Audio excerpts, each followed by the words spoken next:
Chapter 16. Then went Samson to Gaza, and saw there an harlot, and went in unto her. And it was told the Gazites, saying, Samson is come hither. And they compassed him in, and laid wait for him all night in the gate of the city, and were quiet all the night, saying, In the morning, when it is day, we shall kill him. And Samson lay till midnight, and arose at midnight, and took the doors of the gate of the city, and the 2 posts, and went away with them, bar and all, and put them upon his shoulders, and carried them up to the top of an hill that is before Hebron. And it came to pass afterward, that he loved a woman in the valley of Sorek, whose name was Delilah. And the lords of the Philistines came up unto her, and said unto her, Entice him, and see wherein his great strength lieth, and by what means we may prevail against him, that we may bind him to afflict him. And we will give thee, every one of us, 1,100 pieces of silver. And Delilah said to Samson, Tell me, I pray thee, wherein thy great strength lieth, and wherewith thou mightest be bound to afflict thee. And Samson said unto her, If they bind me with 7 green withs that were never dried, then shall I be weak and be as another man. Then the lords of the Philistines brought up to her 7 green withs which had not been dried, and she bound him with them.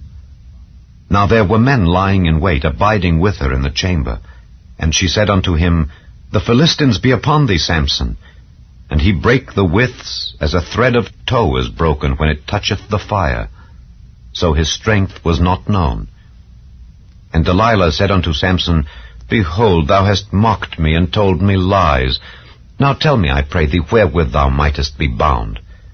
And he said unto her, If they bind me fast with new ropes that never were occupied, then shall I be weak and be as another man.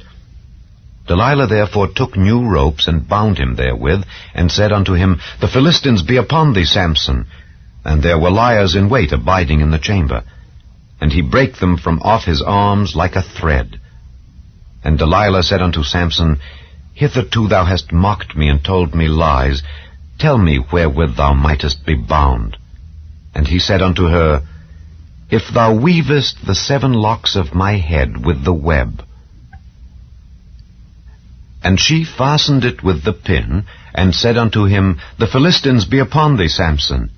And he awaked out of his sleep, and went away with the pin of the beam, and with the web. And she said unto him, How canst thou say, I love thee, when thine heart is not with me? Thou hast mocked me these 3 times, and hast not told me wherein thy great strength lieth. And it came to pass, when she pressed him daily with her words, and urged him, so that his soul was vexed unto death, that he told her all his heart, and said unto her, There hath not come a razor upon mine head, for I have been a Nazarite unto God from my mother's womb. If I be shaven, then my strength will go from me, and I shall become weak and be like any other man. And when Delilah saw that he had told her all his heart, she sent and called for the lords of the Philistines, saying, Come up this once, for he hath showed me all his heart. Then the lords of the Philistines came up unto her, and brought money in their hand. And she made him sleep upon her knees. And she called for a man, and she caused him to shave off the 7 locks of his head.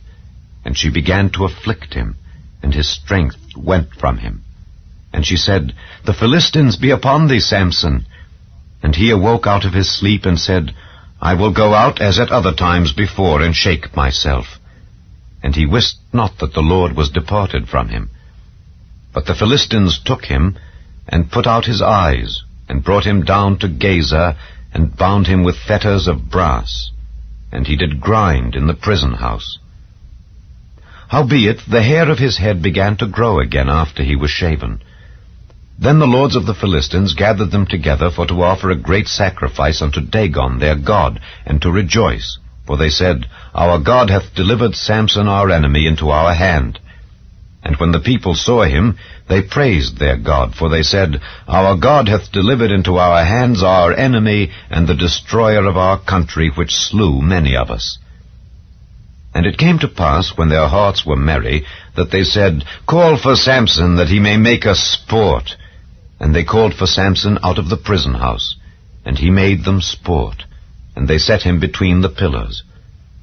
And Samson said unto the lad that held him by the hand, Suffer me that I may feel the pillars whereupon the house standeth, that I may lean upon them. Now the house was full of men and women, and all the lords of the Philistines were there. And there were upon the roof about 3,000 men and women that beheld while Samson made sport. And Samson called unto the Lord and said, O Lord God, remember me, I pray thee, and strengthen me, I pray thee, only this once, O God, that I may be at once avenged of the Philistines for my 2 eyes. And Samson took hold of the 2 middle pillars upon which the house stood, and on which it was borne up, of the one with his right hand, and of the other with his left. And Samson said, Let me die with the Philistines. And he bowed himself with all his might, and the house fell upon the lords and upon all the people that were therein. So the dead which he slew at his death were more than they which he slew in his life. Then his brethren and all the house of his father came down, and took him, and brought him up, and buried him between Zorah and Eshtaol, in the burying place of Manoah his father. And he judged Israel 20 years.